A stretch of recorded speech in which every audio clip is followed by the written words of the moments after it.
Chapter 1 அறிமுகம். மனித மூளையின் தீராத ஓட்டம். மனித நாகரிகம் ஆரம்பித்த அந்த ஆதி காலத்தில் இருந்து இன்னைக்கு விண்வெளிக்கு ராக்கெட் அனுப்புகிற இந்த மாடர்ன் காலம் வரைக்கும் நம்ம மனித மூளைக்குள்ள ஒரு விஷயம் ஓயாமல் ஓடிக்கிட்டே இருக்குது. எப்போவாச்சும் தனியாக உட்காந்து யோசிச்சு பார்த்துருக்கீங்களா? நாம் ஏன் தினமும் இப்படி ஓடிக்கிட்டே இருக்கோம்? காலையில் எந்திரிச்சதுலேருந்து ராத்திரி படுக்கிற வரைக்கும் ஏதோ ஒரு பதட்டம், ஏதோ ஒரு பயம். நம் மனசில் இருக்கிற தீராத கவலைகளுக்கும் மன அழுத்தங்களுக்கும் உண்மையான நிம்மதி தான் எங்கே கிடைக்கும்? நம்ம வாழ்க்கையில் ஏதாச்சும் ஒரு பிரச்சனை வரும்போது நம்மளை கையை பிடிச்சு நல்வழிப்படுத்த போகிற அந்த பேராற்றல் எங்கே இருக்குது? இந்த ஒரு தேடல் தான் மனிதனை பல நூற்றாண்டுகளாக காடு, மலை, நதின்னு எல்லா இடங்களுக்கும் ஓட வச்சுது.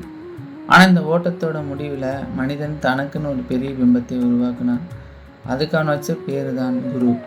தன்னோட பலவீனங்கள் எல்லாத்தையும் மறைக்க, தனக்கு ஒரு நல்ல நிம்மதி கிடைக்க ஒரு குருவை தேடி போய் அவரோட காலில் விழுந்து தன்னோட மொத்த வாழ்க்கையும் நம்பிக்கையும் ஏன் தன்னோட சொந்த சுய சிந்தனையை கூட அப்படியே அவர்கிட்ட கொண்டு போய் அடமானம் வச்சான்.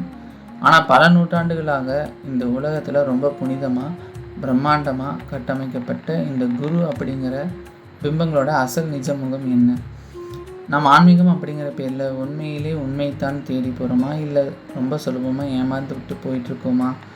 இன்றைக்கி இந்த வீடியோவில் யாரும் இதுவரைக்கும் பொதுவெளியில் பேசாத பல அதிர்ச்சியான உண்மைகளும் யாரும் கவனிக்காத சில ஆன்மீக ரகசியங்களையும் ரொம்ப டீப்பாக தெளிவாக பார்க்க போகிறோம்.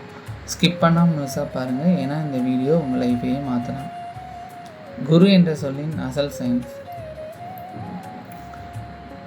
முதல்ல குரு அப்படிங்கிற வார்த்தைக்கு பின்னாடி இருக்கிற அசல் அர்த்தம் என்னன்னா, அந்த தத்துவம் என்னன்னு நம்ம புரிஞ்சுக்குவோம். நாம் எப்பவுமே இன்னொரு மனிதனுக்கு அடிமையாக இருக்க வேண்டிய அவசியம் இந்த உலகத்தில் தேவையே இல்லை. மனிதனுக்கு வழிகாட்ட தான் நாம் எல்லோரும் வாழ்கிறோம். ஒருத்தன் தன் வாழ்க்கை பாதையில் சரியாக போகிறதுக்கு கையை பிடிச்சு கூட்டிகிட்டு போகிற ஒரு கைடு தேவையை தவிர அவன்கிட்ட நம்ம ஆன்மாவையும் அறிவையும் அடகு வைக்கக்கூடாது. நம்ம தமிழ்லேயும் வடமொழியிலையும் இந்த குரு அப்படிங்கிற சொல்லுக்கு பின்னாடி ஒரு மிகப்பெரிய சயின்டிஃபிக் லாஜிக் இருக்குது. இதை அழகாக பிரித்து சொல்லுவாங்க. கு அப்படின்னா இருள் அல்லது அறியாமை அப்படின்னு அர்த்தம். ரு அப்படின்னா அந்த இருளை முற்றிலுமாக நீக்குபவர் என்று அர்த்தம், அல்லது ஒளியை காட்டுவார் என்று அர்த்தம். அப்போது உங்கள் மனசுக்குள்ளே இருக்கிற அறியாமை அப்படிங்கிற இருட்டை நீக்கி உங்களுக்குள்ள விழிப்புணர்வு அப்படிங்கிற பேருடைய யார் காட்ட உதவுறாரோ அவர்தான் உண்மையான குரு. ஆனால் இன்றைக்கி நம்ம சொசைட்டியில் குருனா எப்படி இருக்கணும்னு சினிமாக்களும் கதைகளும் நம்ம ஆள் மனசில் ஒரு தப்பான பிம்பத்தை பதிச்சு வச்சுருக்கு. பெரிய தாடி வச்சுருக்கணும், ஜடாமுடி இருக்கணும், காவி அல்லது வெள்ளை ட்ரெஸ் போட்டிருக்கணும். இந்த தோற்றம் இருந்தால் மட்டும்தான் அவர் குரு அப்படின்னு மக்கள் நினைக்கிறாங்க. ஆனால் நிஜம் அதுவல்ல. வெளிப்புற தோற்றத்தை வைத்து ஒருவரை குரு என்று முடிவு செய்வது மிகப்பெரிய அறியாமையாகும். சாப்டர் 3 ஆட்டு மந்தைக்குள் ஒரு சிங்கம். இந்த ஆன்மீக ரகசியங்களை பார்ப்பதற்கு முன்னாடி உன்னில் ஒரு குரு அப்படிங்கிற தத்துவத்திற்கு ஏற்ற ஒரு சூப்பரான சுட்டி கதையை பார்த்துருவோம். ஒரு காட்டில் ஒரு பிரசவித்த சிங்கம் இறந்து போயிடுது. அதோட குட்டி சிங்கம் மட்டும் தனியாக தவிக்குது. அந்த வழியாக வந்த ஒரு ஆட்டு மந்தை அந்த குட்டி சிங்கத்தையும் தங்களோட கூட்டிகிட்டு போயிடுது. அந்த சிங்கக்குட்டி ஆடுகளாகவே வளருது. ஆடுகள் மாதிரி இலைத்தலைகளை சாப்பிடுது. ஆடுகள் மாதிரியே மேன்னு கத்துது. தன்னை ஒரு ஆடுனே அது முழுசாக நம்பிடுச்சு. ஒரு நாள் ஒரு பெரிய காட்டு சிங்கம் அந்த ஆட்டு மந்தையை வேட்டையாட வருது. அப்போ அந்த குட்டி சிங்கம் பயந்து போய் ஆடுகள் மாதிரியே ஓடுறதை பார்த்து அந்த பெரிய சிங்கம் ஆச்சரியப்படுது. உடனே அந்த குட்டி சிங்கத்தை மட்டும் தனியாக பிடிச்சு ஒரு கிணத்து பக்கத்துக்கு கூட்டி போகுது. கிணத்து தண்ணியை பாரு அப்படின்னு சொல்லுது. அந்த குட்டி சிங்கம் தண்ணியை பார்க்கும்போது தான் தெரியுது, தன்னோட முகம் அந்த பெரிய சிங்கத்தோட முகமும் ஒரே மாதிரி இருக்குது. நாம் ஆடு இல்லை, சிங்கம். அப்போ அந்த குட்டி சிங்கம் ஒரு பெரிய கர்ஜனை பண்ணுது. இந்த கதையில் வர அந்த பெரிய சிங்கம் இருக்குது பார்த்தீங்களா, அதுதான் உண்மையான குரு. அவர் உங்களுக்கு புதுசாக எதையும் தரல. நீங்கள் யார், உங்களுக்குள்ளே என்ன பவர் இருக்குது அப்படிங்கிற உங்கள் நிஜ முகத்தை உங்களுக்கு காட்டுற ஒரு கண்ணாடி தான் குரு. உங்களுக்கு அடையாளம் காட்டுவதே குருவின் வேலை.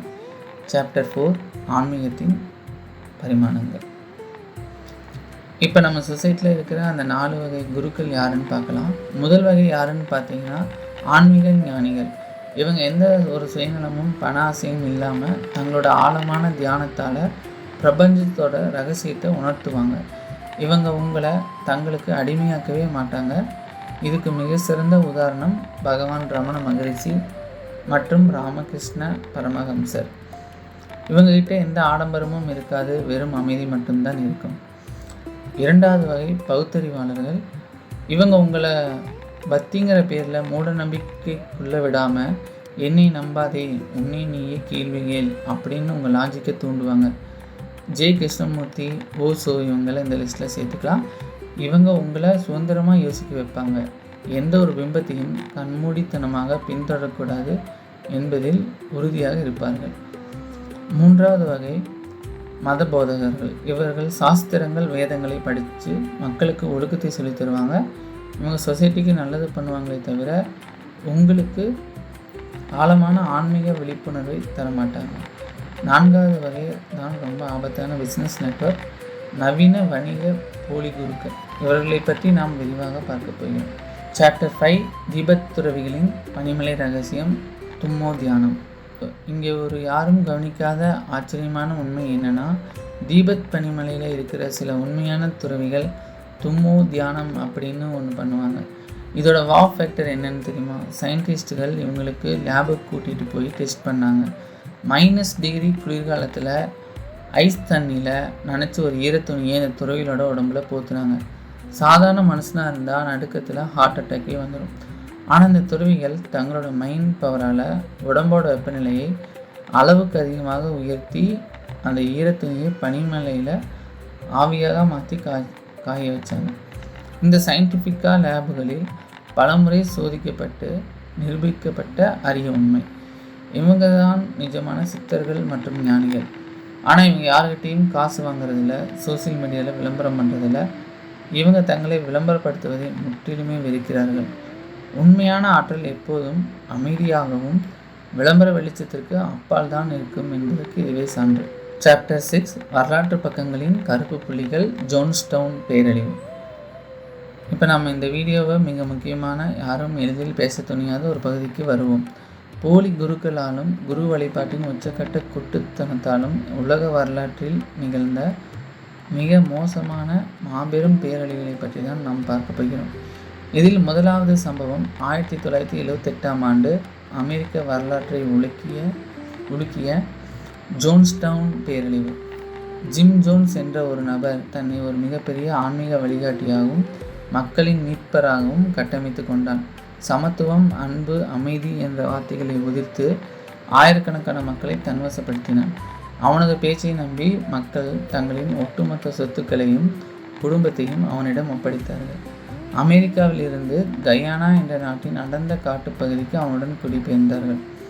அங்கு ஒரு புதிய உலகத்தை உருவாக்குவதாக கூறி மக்களை முற்றிலும் வெளிப்புற உலகத்தோடு தொடர்பு கொள்ள முடியாதபடி தனிமைப்படுத்தினான். ஒரு கட்டத்தில் அவனது சுயரூபம் மற்றும் குற்றச்சாட்டுகள் வெளியே தெரிய தொடங்கியது. அவன் அங்கிருந்த மக்களை ஒட்டுமொத்தமாக தற்கொலை செய்து கொள்ள கட்டாயப்படுத்தினான். மருத்துவர்கள் துப்பாக்கியால் மிரட்டப்பட்டார்கள்.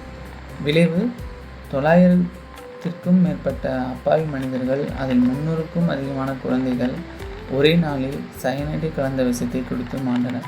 ஒரு போலி மனிதனை தங்களின் ஆன்மீக குருவாக ஏற்றுக்கொண்டதால் உலக வரலாற்றில் நடந்த மிக கொடூரமான மத பேரழிவு இது. கண்மூடித்தனமான பக்தி எவ்வளோ பெரிய ஆபத்தில் முடியும் என்பதற்கு இதுவே முதல் சான்று. சாப்டர் 7, விண்வெளி போலி சித்தாந்தமும் மாபெரும் சோகமும், சோலார் டெம்பிள். 2வது சம்பவம் 1990லேயே ஐரோப்பியாவை ஒழுக்கிய order of the solar temple. Luc Jouret மற்றும் ஜோசப் டி மாஃப்ரோ ஆகிய 2 போலி குருக்கள் இணைந்து இந்த ரகசிய அமைப்பை உருவாக்கினார்கள். இவர்கள் சாதாரண மக்களை குறிவிக்கவில்லை. படித்த வசதியான சமூகத்தில் உயர்ந்த அந்தஸ்தில் இருந்த மனிதர்களை தான் தங்கள் மாய வார்த்தைகளால் மூளை செலவை செய்தார்கள். இவர்கள் சொன்ன சித்தாந்தம் என்ன தெரியுமா? இந்த உலகம் விரைவில் அழியப் போகிறது. நாம் அனைவரும் விண்வெளியில் இருக்கும் சீரியஸ் என்ற நட்சத்திரத்துக்கு ஆன்மாவாக மாறப்போகிறோம். அங்கு சென்றால்தான் நமக்கு உண்மையான ஆன்மீக முக்தி கிடைக்கும் என்று நம்ப வைத்தார்கள். விண்வெளி, ஆன்மீகம், அறிவியல் 3ஐயும் கலந்து ஒரு போலி மாய வலையை உருவாக்கினார்கள். இவர்களின் பேச்சை நம்பி பல செல்வந்தர்கள் தங்களின் கோடிக்கணக்கான பணத்தை இவர்களிடம் கொடுத்தனர். இறுதியில் 1994 மற்றும் 95ஆம் ஆண்டுகளில் சுவிட்சர்லாந்து மற்றும் கனடா ஆகிய நாடுகளில் இருந்த இவர்களின் இரகசிய மாளிகைகளில் மாபெரும் சோகம் அரங்கேறியது. துப்பாக்கியால் சுடப்படும், போதைப் பொருட்கள் கொடுக்கப்பட்டும், மாளிகைக்கு தீ வைக்கப்பட்டும் 74க்கும் மேற்பட்ட உறுப்பினர் கொடூரமாக மரணமடைந்தனர். கற்பனை செய்து பாருங்கள், நன்றாக படித்த, சமூகத்தில் நல்ல நிலையில் இருந்த மனிதர்கள் கூட போலி குருவின் மாய பேச்சில் விழுந்து தங்கள் உயிரை மாய்த்து கொண்டார்கள் என்றால் போலி குருக்கள் பயன்படுத்தும் உளவியல் தந்திரம் எவ்வளவு ஆபத்தானது. ஆன்மீகம் என்ற பெயரில் தங்களின் பகுத்தறிவை அடகு வைப்பதே இத்தகைய பேரழிவுக்கு காரணமாக அமைகிறது. சாப்டர் 8 அத்வைதமும் குவாண்டம் பிசிக்ஸும். அப்படியானால் இந்த குழப்பங்கள் எல்லாத்துக்கும் நடுவில் நாம் ஏமாறாத ஒரு குருவை எப்படி தான் கண்டுபிடிக்கிறது? ஆயிரக்கணக்கான வருஷங்களுக்கு முன்னாடியே நம்ம பாரத மண்ணில் இதுக்கான விடை சொல்லியிருக்காங்க. அதுதான் அத்வைத தத்துவம். அத்வைதம்னா இரண்டற்றது, அதாவது எல்லாம் ஒன்றுதான் அப்படின்னு இருக்கும். எல்லாம் ஒன்றுதான் அப்படின்னு இருக்கும்.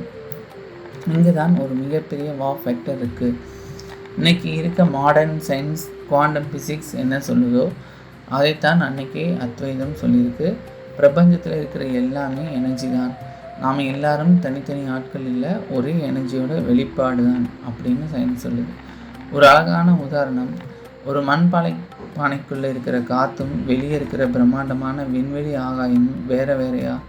இல்லை. அந்த பானை உடையும் போது உள்ளே இருக்கிற ஆகாயம் வெளியே இருக்கிற ஆகாயத்தோட ஒன்றா கலந்துடுது. அதுபோல தான் உங்களுடைய அகந்தை, அறியாமை அப்படிங்கிற பானை உடையும் போது உங்களுக்குள்ளே இருக்கிற விழிப்புணர்வும் இந்த பிரபஞ்ச சக்தியும் ஒன்று தான் உங்களுக்கு புரியும். நம்ம உபநிடதங்களில் இருக்கிற மகா வாக்கியமான தத்துவமசி உணர்த்துவதும் அதே தான். நீயே அதுவாக இருக்கிறாய். சாப்டர் 9 முடிவுரை. உங்களை ஏமாற்றாத, எக்காலத்துக்கும் அழியாத, எந்த ஒரு போலி பிரச்சனைகளுக்கும் போகாத இந்த ஒரு குரு இந்த உலகத்தில் இருக்கிறாருன்னா அது உங்களுக்குள்ளே இருக்கும் உங்களோட சொந்த விழிப்புணர்வு மட்டும்தான். வெளியே தேடுறதை இன்னைக்கொன்று நிறுத்துங்க. உங்களுக்குள்ளே பாருங்கள், நீங்கள் தான் குரு, நீங்கள் தான் சீடன். உங்களை நீங்கள் முழுமையாக உணர்வது தான் நிஜமான ஆன்மீகம். வெளியே இருக்கிற எந்த போலி மனிதர்களையும் அவர்களின் மாய வார்த்தைகளையும் நம்பி உங்களுடைய விலை மதிப்பற்ற வாழ்க்கையும் பகுத்தறிவையும் இழந்து விடாதீர்கள். வரலாறு நமக்கு கற்றுத்தந்த பாடங்களை மனதில் கொண்டு விழிப்புணர்வுடன் இருக்க பழகுங்கள். இதே மாதிரி மனித வாழ்விலோட மறைக்கப்பட்ட அரிய உண்மைகளும் யாரும் பேசாத தத்துவ ரகசியங்களையும் ரொம்ப தர்க்க ரீதியாக தெளிவாக தெரிஞ்சுக்க மறக்காமல் நம்ம சேனலை சப்ஸ்கிரைப் பண்ணுங்கள், ஃபாலோ பண்ணுங்கள். உங்களை நோக்கி நாம் தொடர்ந்து பயணிப்போம். இந்த வீடியோ உங்களுக்கு பிடிச்சிருந்தால் உங்கள் ஃப்ரெண்ட்ஸுக்கு ஷேர் பண்ணுங்கள். நன்றி, வணக்கம்.